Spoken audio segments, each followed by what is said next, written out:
आप तमाम का वीएमपी न्यूज़ चैनल के प्रोग्राम हमारे रहनुमा की 5वीं किस्त में आप सबका हार्दिक अभिनंदन है, वेलकम है। आइए आज हम एक ऐसी अहम, मशहूर व मारूफ शख्सियत जिन्होंने अपनी ज़िंदगी का बेशतर हिस्सा समाजी खिदमात के साथ साथ तिब्बी खिदमात में, मेडिकल की दुनिया में गुजारा, जो स्टेट हेड रहे एक मल्टीनेशनल कंपनी के, फार्मास्यूटिकल कंपनी के।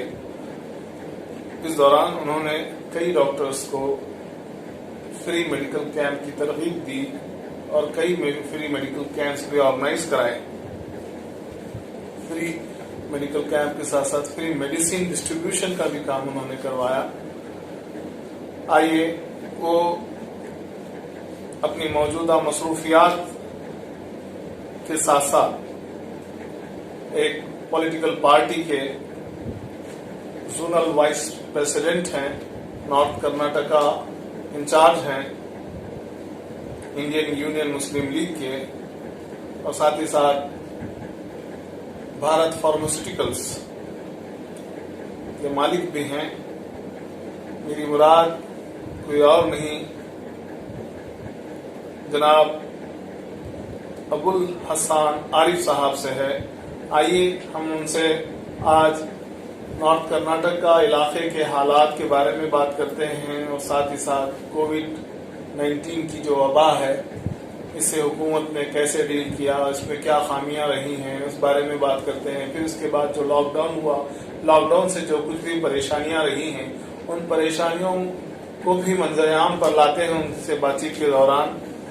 मैं आरिफ साहब आपसे ये जानना चाहूँगा कि आप चूँकि एक मशहूर मारूफ एक कदीम पार्टी हिंदुस्तान की, कांग्रेस के बाद किसी पार्टी का वजूद रहा तो इंडियन यूनियन मुस्लिम लीग का रहा, तो ये पार्टी के आप कर्नाटका, नॉर्थ कर्नाटका के इंचार्ज हैं, जोनल वाइस प्रेसिडेंट हैं इस पार्टी के।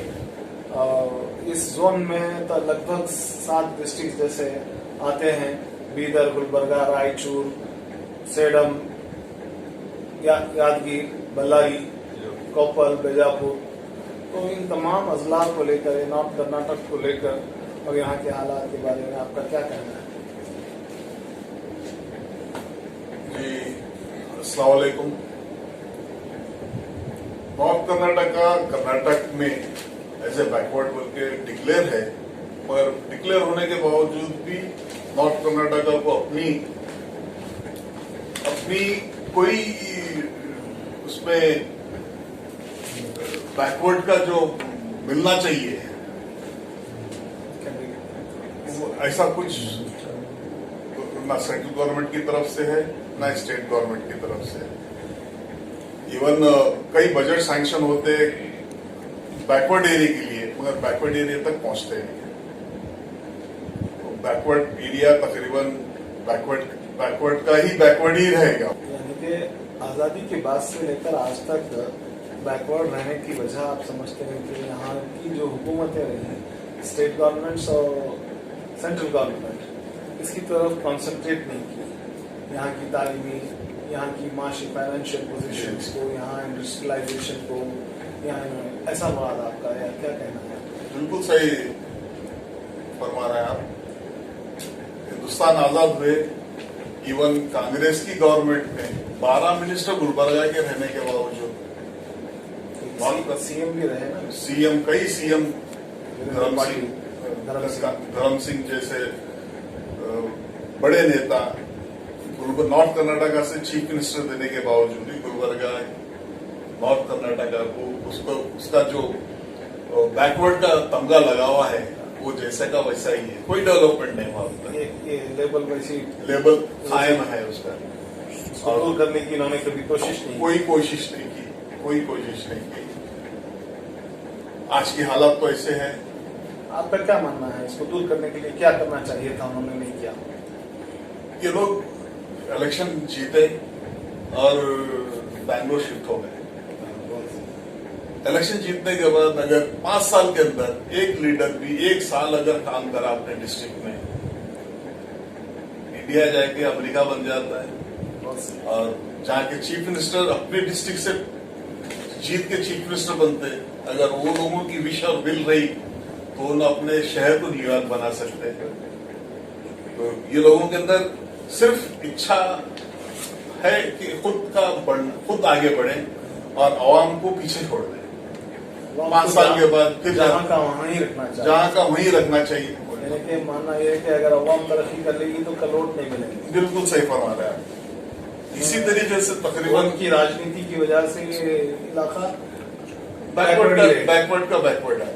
और इवन आप कांग्रेस की बात ले लो, कांग्रेस की पैटर्न के ऊपर बीजेपी भी वही पैटर्न पे चल रही है, सेम पैटर्न पे है बीजेपी की भी कई सत्तावार नेता है नॉर्थ कर्नाटका से, मगर किसी की कोशिश नहीं है कि नॉर्थ कर्नाटका को बैकवर्ड लेवल से निकाल के बाहर निकालें। तो यहाँ पे बजट बहुत सा सैंक्शन होता है बट कोई डेवलपमेंट का वर्क नहीं होता। बहुत अच्छा पॉइंट आपने ये किया कि नॉर्थ कर्नाटक की बैकवर्डनेस यहाँ के लीडर्स की वजह से, सही लीडर की वजह से है।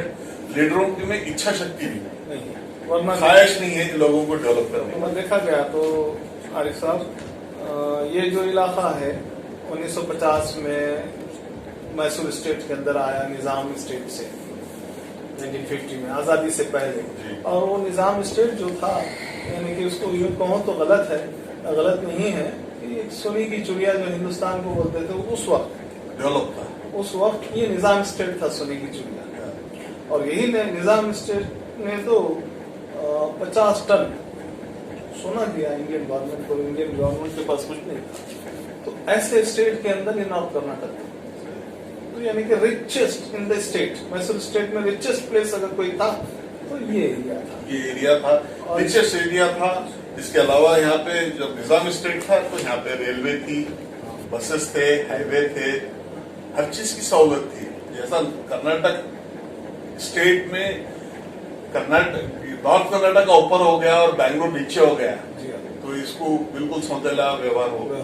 अच्छा, कैपिटल दूर होने की वजह से सबकी दिलचस्पी कम हो गई। तो ये कैपिटल का दूर होना भी एक बड़ा वजह है, बड़ी वजह माना जाता है। लेकिन सही देखा जाए तो आपका सोचना कहीं ऐसा तो नहीं है कि ये स्टेट के साथ, ये एरिया के साथ पार्शियलिटी यूं कहूँ, तो एरिया के लोगों के साथ ऐसा व्यवहार, सौतेला व्यवहार जिसे कहते हैं। पार्शियलिटी आप बोलेंगे, पार्शियलिटी तो मैं नहीं समझता पार्शियलिटी है। पार्शियलिटी सिर्फ यहाँ के जो लोकल लीडर्स है, ये लोग बैंगलोर में सेटल होना चाहते हैं। अच्छा। यहाँ से इलेक्शन लड़के बैंगलोर में सेटल होना चाहते हैं। बैंगलोर में सेटल हो गए तो फिर ये लोग यहाँ के लोगों को भूल जाते। भूलने की वजह ही है जो बैकवर्ड का लेवल लगा हुआ है 50 साल 70 साल के बाद।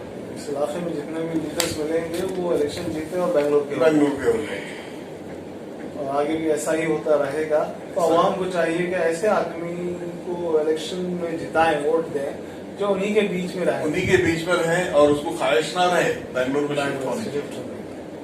बहुत अच्छी बात आपने इस दौरान अपनी गुफ्तगू में लाई कि एक ऐसा लीडर हमारा सही रहनुमा हो सकता है जो हमारे बैकवर्डनेस को दूर कर सकता है, जिसके अंदर ये इच्छा शक्ति हो के ये मेरा घर है और मैं इसको डेवलप करूँ, ये शहर मेरा अपना है, मैं अपने शहर को डेवलप करूँ। यानी कि वो इस शहर से जीतता है, यहाँ से यहाँ के लोगों के वोट लेता है, लेकिन डेवलप शहर को चले जाता है, अपने आप को डेवलप कर लेता है। आइए, इस एरिया के डेवलपमेंट के लिए क्या होना चाहिए?